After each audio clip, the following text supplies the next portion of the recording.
All right. So whenever I come to events like this as an attendee, and sometimes I'm with my Prince friends, and they often go, when are they going to talk about Prince? We are going to talk about Prince, but I'd rather talk about the ladies.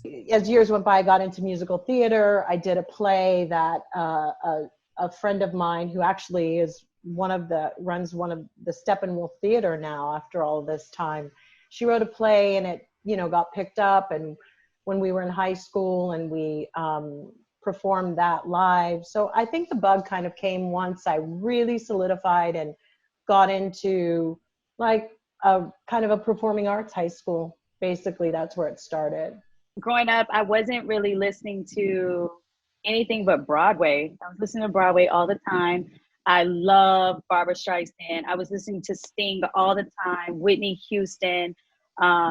I was a huge Shirley Caesar. Like, I love gospel. So I was always listening to her, Yolanda Adams.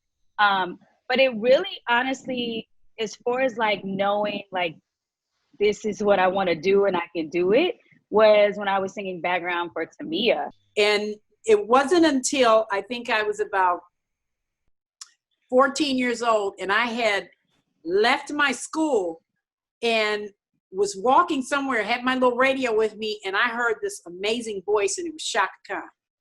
And I said, that's who I want to emulate, is her. I want to be like Chaka Khan. She kind of had a dude voice.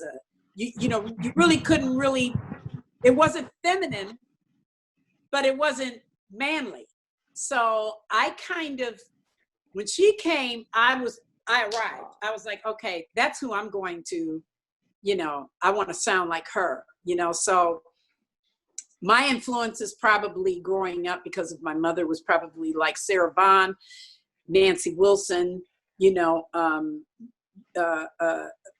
Mama Thornton, B.B. King. I used to go to a lot of B.B. King concerts. I liked Minnie Riperton. I went to see Donny Hathaway. I mean, I seen all these people when I was like 10, 11 years old. But it wasn't until Chaka came out that I was like, that's the girl right there.